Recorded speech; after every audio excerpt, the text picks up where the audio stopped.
Well, good morning and welcome. I wanted to speak generally about morning prayer, which is what I've been celebrating, I hope, with some of you. And I can see from the little views that some people are sharing that. There's a couple things I want to say. First of all, I'm using the Episcopal 1979 prayer book version. I've modified it a little bit because the language is not very gender sensitive, or it's all him and he and men and whatnot. And I generally make a little change there. And one of the easy things to do to avoid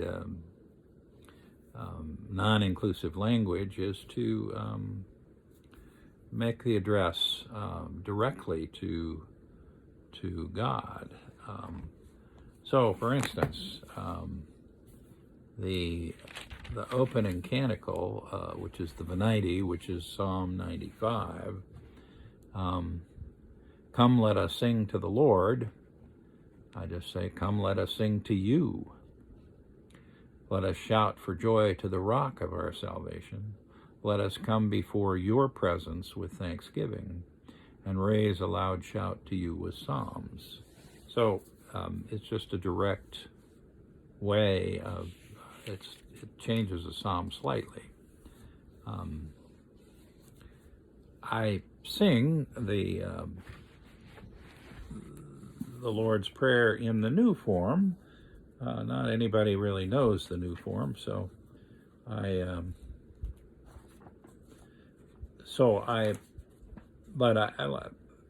like to use it just to,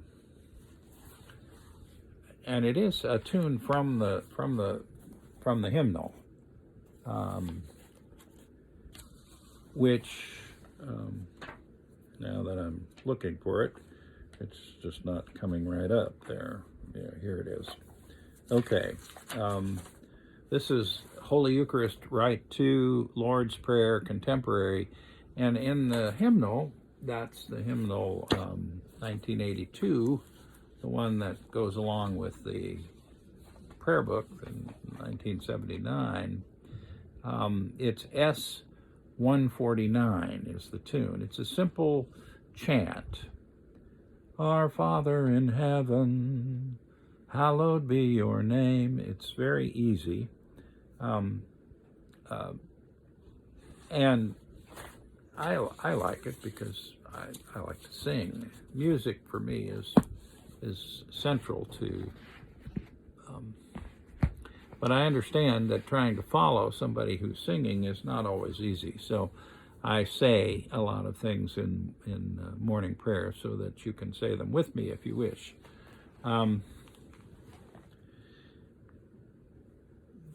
What is happening now is tomorrow is the 5th Sunday of Lent, and then the following Sunday is Palm Sunday, and we move right into the next season, which is Holy Week. Now, as we go through Holy Week, you realize that the morning office, morning prayer, is actually a reflection of Holy Week. That the great Paschal mystery that happens in Holy Week, that is the death and resurrection of Jesus. Paschal is connected with the Passover. We have a large candle when we celebrate that's called the Paschal candle, and the Paschal lamb was the lamb in Jewish tradition. That was all the sins of the nation were put upon that lamb, and it was driven out into the desert to whatever fate would befall it, which was probably being eaten by a lion or some predator. Anyway, the Paschal lamb is the sacrificial lamb. And of course, lamb is traditionally what is eaten at the time of Easter.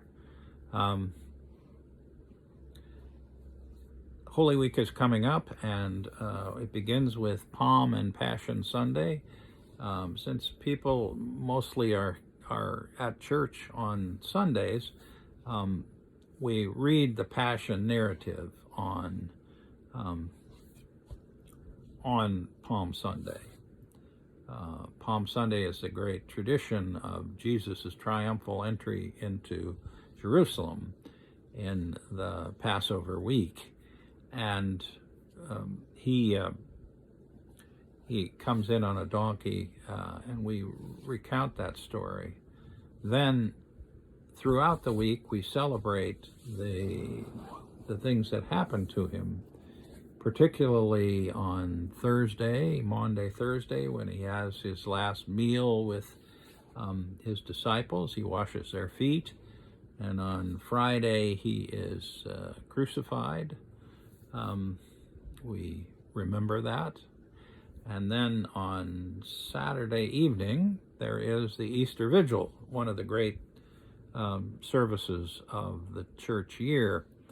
Many congregations don't celebrate it, but the ones that do, like the cathedral in Kansas City, Grace and Holy Trinity Cathedral, they have a, I doubt that they'll have it this year. They may have it on virtually, as this is. At least I hope they will. And then, of course, Easter, the celebration of resurrection. Now, there would not be a Christian church if there hadn't been a resurrection. They were excited about that. So, morning prayer is just a weekly remembrance of that cycle of Holy Week. Every day in Holy Week has its own lessons, both the daily office lessons and the Eucharistic lessons. Often congregations celebrate Tenebrae on Wednesday of Holy Week, which is a monastic service, a service of light, where it's in the evening, and a series of candles that light the service are put out until the Paschal candle itself is not put out, but taken away, and then it returns among a great clash of symbols. It is another way to experience the death and resurrection of Jesus. Well, you can get a copy of the prayer book, if you don't have it, at your App Store or your Google Play Store. It is under the name of Electronic Common Prayer. Electronic Common Prayer. And it's a pretty easy app to use, and it has all of the contents of the prayer book, except for content pages and a few other things.